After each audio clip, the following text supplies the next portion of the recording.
Straight out of Germany, we have the Nomos Orion, a dress watch with one heck of a value.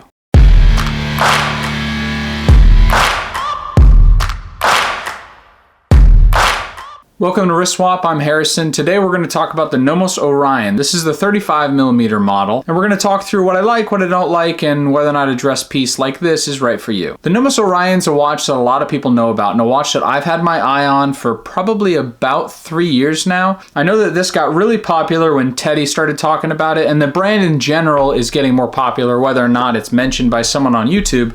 And it's getting popular for a lot of reasons. The main one being that it packs one heck of a punch at the price point you find them at. So this is a 35mm model. Its lug to lug is 44.5. So that 35 isn't quite how it's going to wear. It has a sapphire crystal, applied indices, solid case back. Its thickness is 7.5mm. So it's really thin on the wrist. It's a manual wind, in-house Nomos movement. It has a 30-meter water resistance. It comes on this shell cordovan strap, which this model, as you can tell, has been used quite a bit. It has an overall almost entirely polished case. Signed crown. It has a sub-seconds recessed here at 6 o'clock. So let's start with Nomos in general. If you're not familiar with Nomos, they're based out of Germany. They're an independent brand. I'm not going to go through their history. That's not kind of what my channel does. You can find other people that talk about it. But what you're basically going to find is an independent watchmaker, and though they were new, immediately started making their own in-house movements rather than taking something third party.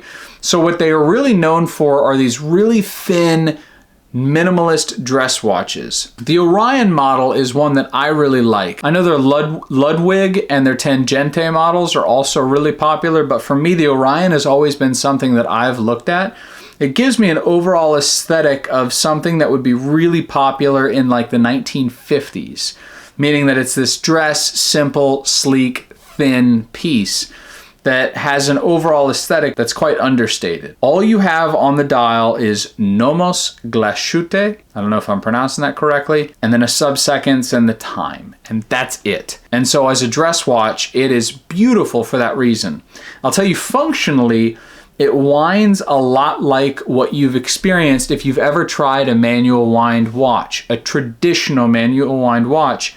You'll find that the feeling is generally the same, meaning you can feel the tension of the mainspring as you're forcing it to wind.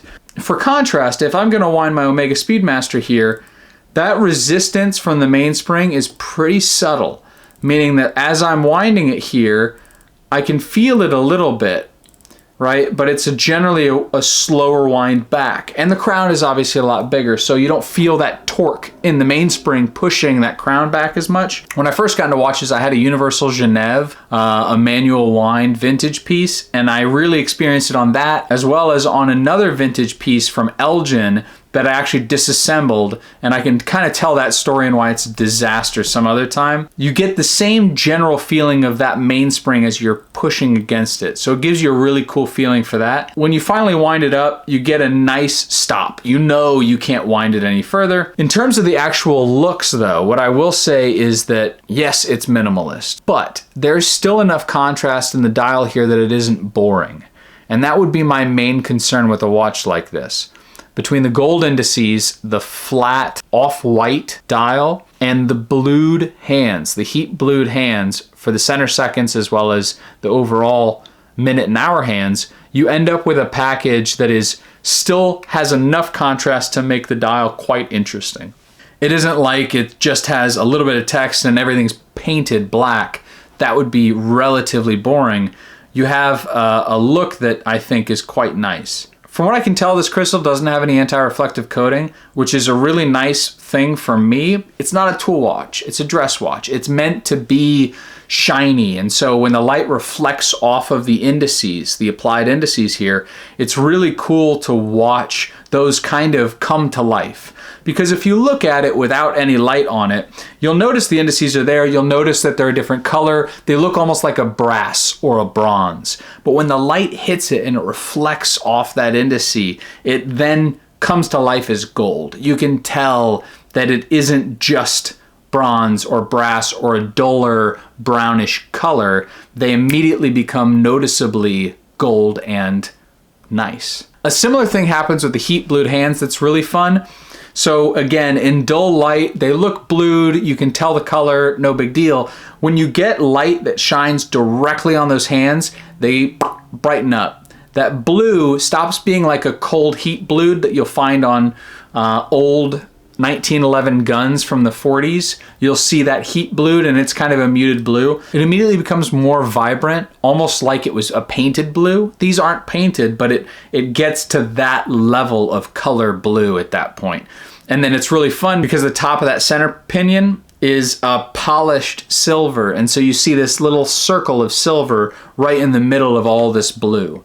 And so it's a really cool look there.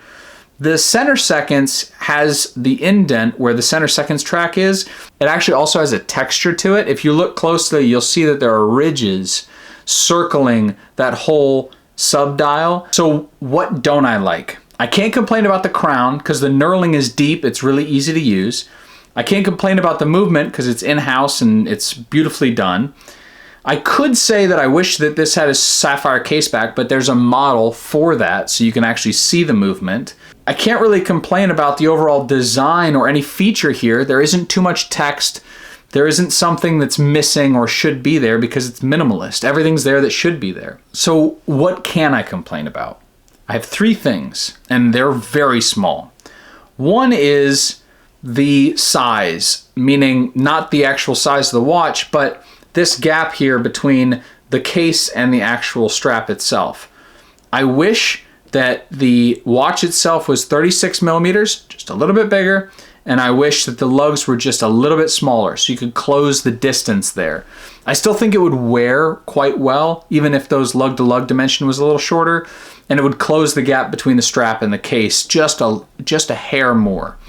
I don't think that would change anything for me. That's not a deal breaker. So the other 2.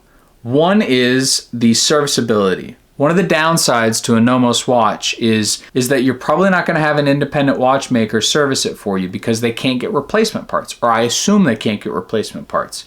You're probably going to have to send it back to Nomos, or you're going to have to hand it off to an AD who has Nomos here. And I don't know how many cities are available where a Nomos AD is actually in your area. I don't know how prevalent they are across the world. So that's one of the downsides, is overall serviceability versus something that's more common that most people have. Granted, I'm sure they would service it, send it to Germany, and it would be fine, but you might have a little longer delay and it might be a little bit more expensive, that sort of thing. The last one is going to be how these actual lugs work. So this doesn't have traditional spring bars. The last one is both a compliment and something that I don't like, only because it requires an additional tool. This is a 1mm flathead screwdriver, so for watchmakers with a replaceable blade, because the lugs don't use springs. Now this I didn't expect. So instead of traditional spring bars, you have a collar that's exactly 18 millimeters wide.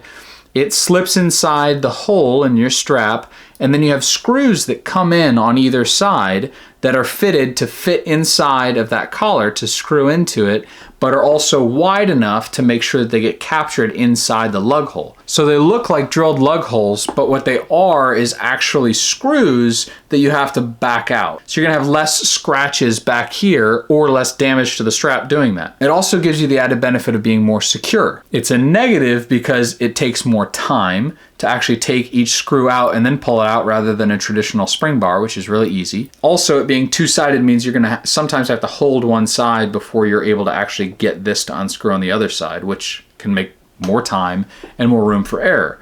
You're also going to run the risk of scratching it with a screwdriver if you let it slip out and scratch the side of the case as opposed to scratching the backside, which I would prefer to scratch the backside. So if you're looking at getting a dress watch with more of a vintage flavor, this Nomos Orion is a great pick. I highly recommend pick it up, check it out.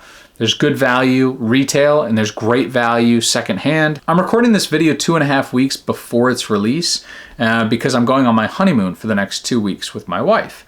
And so I wanted to have some videos that were gonna get posted. So I'll come back, I'll release who is the giveaway winner, and I'll post that video up here. If you haven't actually entered for the giveaway, it's gonna close soon, so I'm gonna have that video link up here. Do me a favor and subscribe. Drop a comment down below. What do you think of Nomos? What do you think of the Orion model? Do you prefer the Ludwig or the Tangente? Other than that, I will see you guys on Friday. I'm not sure what the video is yet, but I'm sure I'll have one. Till then, take care.